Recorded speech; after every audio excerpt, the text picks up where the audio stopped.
이영선의 진술조서를 보면 2013년 4월 24일부터 7월 18일까지 3개월이 안 되는 기간 동안에도 청와대를 13회 방문하였다고 되어 있는데 어떤가요? 기억이 잘 안 납니다.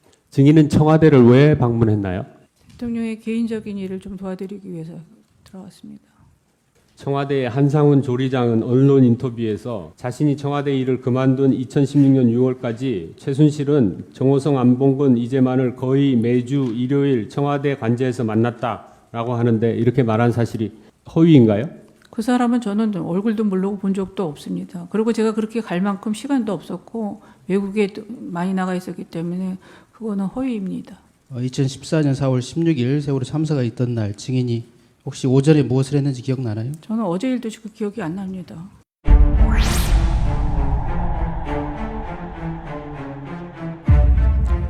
고영태는 이미 2015년 7월경 증인이 10대 대기업에게 30억씩 출연금을 받아 재단을 설립하는 보고서를 만들어 보라는 지시를 받았다는데 그런 지시를 한 적이 없나요? 고용태 진실 증언 자체는 완전 조작입니다.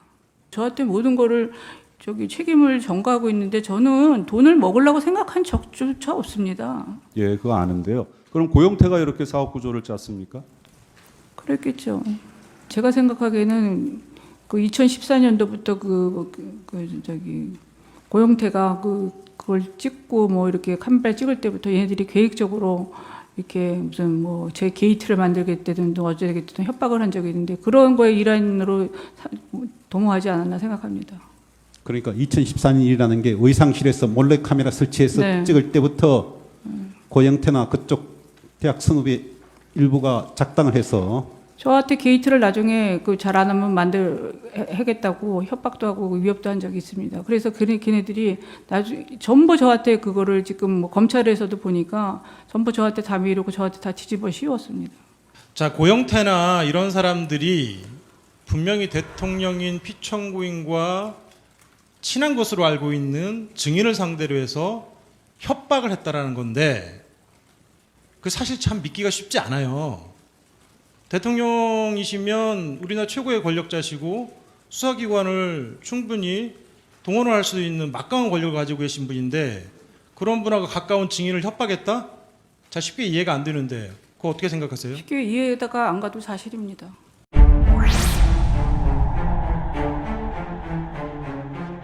증인과 정윤회는 정호성을 정과장이라고도 부르나요?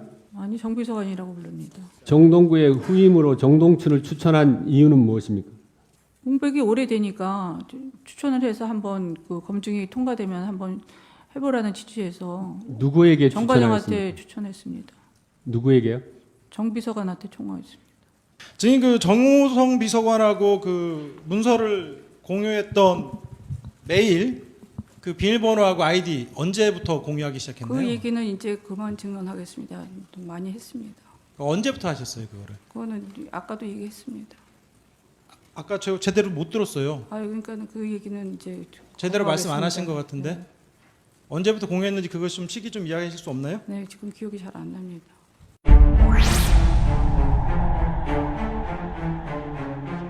읽어보고 이거 날인하신 건 맞죠? 말한 대로 돼 있는 거 근데 보고. 제가 말씀드렸지만 검찰 수사가 제가 그날 독일에서 오자마자 이 정신없이 했기 때문에 제대로 된 거라고는 인정할 수 없습니다. 자, 그 내용을 묻는 게 아니라 증인이 그 당시 한 말을 말대로 되어 있는지를 이걸 다 읽어보시고 도장 찍은 게 맞냐는 거 묻는 거예요.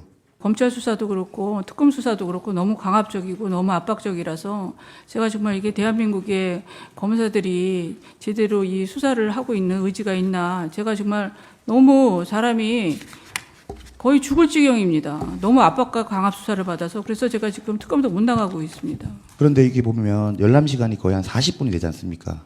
이 시간 동안 안 읽어보셨다는 저는 얘기인가요? 못 읽어봤습니다. 못 읽어봤어요? 그럼 40분 동안 뭐 하셨어요? 거의 뻗어 있었습니다. 힘이 들어서.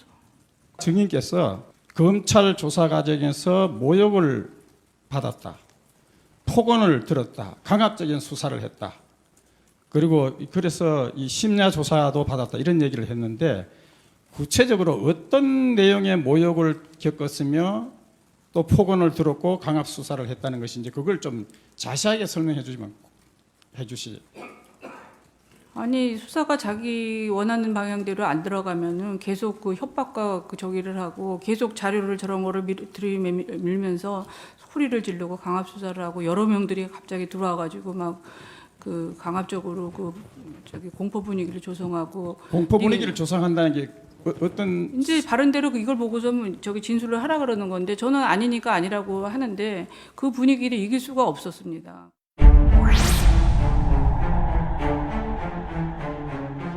증인의 형사재판이 아니에요. 오해하지 마세요.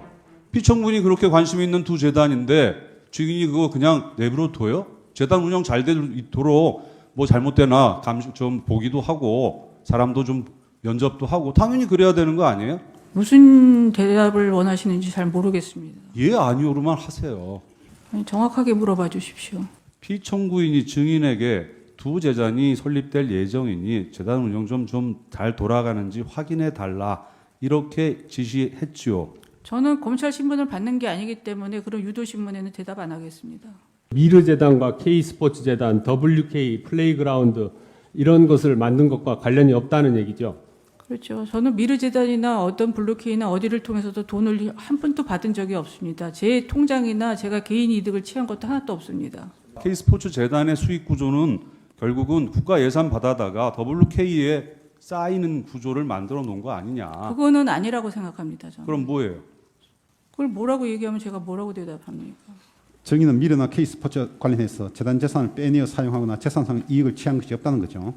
그거는 요번에 조사했는데도 다 없다고 결백했다고 나왔습니다. 그 검찰에서 제가 항변을 한 게 그겁니다. 그랬더니 돈을 안 해먹어서 다행이라고 그런 소리를 했습니다. 돈을 해먹을 생각도 없었지만. 정의는 K스포츠에서 일할 임직원을 면접 본 사실이 있나요? 김필승 씨를 한번 봤습니다. 김필승만 봤다. 정동춘 이사장하고. 김필승 및 정동춘 두 사람은 이력서를 정인이 전달한 만나본 적이 적이 있습니다. 있다. 이력서를 전달한 다음에 본 적이 있습니다. 이력서를 정호성 비서관에게 전달했나요? 네. 운영하는 KD 코퍼레이션이 대기업에 납품할 수 있도록 도와달라는 부탁을 하였죠. 대기업에 납품해달라 소리까지는 안 했습니다. 그런 내용을 증인이 피청구인에게 추천한 적이 있습니까? 저는 그 대통령께서는 원래 친인척이나 이렇게 측근은 그런 거를 들어주시는 분이 아닙니다. 저는 그게 우리나라에서 유일하게 만들어졌고 또 그게 그 실질적으로 사용하면은 굉장히 에너지 전략이 많이 되고 그 들어간 돈에 비해서 많이 그 절약이 된다는 차원에서 그 문서만 보냈지 특정해서 그렇게 보낸 적은 없습니다. 증인이부터 샤넬백과 2천만 원씩 2번 그리고 명절에 각종 선물을 받은 적이 있습니까? 명절에 각종 선물을 서로 보내고 주는 사이였지 그거를 이권으로 받은 것도 아니고 돈은 받은 적이 그러면 없습니다. 4천만 원과 샤넬백을 받은 사실은 있습니까? 돈은 받은 적이 없습니다. 돈은 받은 적이 없습니까? 네. 그 대가성으로 몰고 가는데 저는 대가로 받은 게 아니라 서로 친했기 때문에 그런 명절 선물이나 그런 것들은 서로 주고받고 했었습니다. 원래. 그럼 뭘 받았습니까? 뭘 주고 받았습니까? 뭔가를 그냥 증인이- 저기 과자도 보내고 서로 뭐 증인이 뭔가를 해주었기 때문에 받은 거 아닙니까? 아니 원래 서로가 친해서 과자도 만들어서 보내고 애들 선물도 보내고 그랬던 사이였습니다.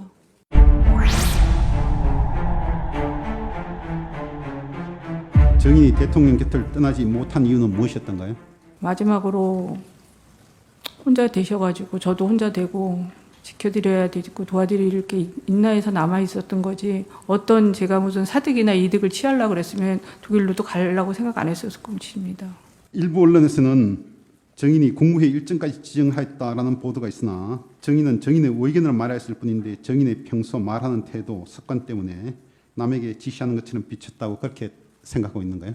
제가 말투가 조금 좀 여성스럽지 못하고 딱딱거리는 면이 좀 말투에서 그런 면이 좀 많이 나온 게 이제 많이 듣습니다. 그런 얘기를. 대통령의 정책 기조가 아주 강하고 국정 철학이 분명했다라고 말씀을 하셨는데 그 내용에 대해서는 말씀하지 않았는데 이 대통령의 국정 철학에 대해서 구체적으로 정인이 알고 있는 바는 어떤 겁니까? 어떻게 해서든지 국민들을 잘 살게 하고 싶어 했고 또 나라를 선진 방국에 올리고 외교적으로 막 강하게 하고 싶어 하시는 그런 열망이 굉장히 있으셨던 걸로 알고 있습니다. 국민 여러분, 박근혜 인사드립니다. 국민 여러분께서 믿음과 신뢰로 저를 지켜주셨기에 제가 이 자리에 서 있습니다. 이제는 박근혜가 여러분을 지켜드리겠습니다. 국민 여러분의 행복이 곧 저의 행복입니다. 사랑하는 국민 여러분, 저 박근혜는 조국 대한민국과 국민 여러분을 위해 최선을 다해 뛰겠습니다. 우리 국민 모두가 꿈을 가질 수 있도록 여러분의 마음속에 꿈을 심는 대통령이 되겠습니다. 그 길에 국민 여러분께서 함께해 주십시오. 박근혜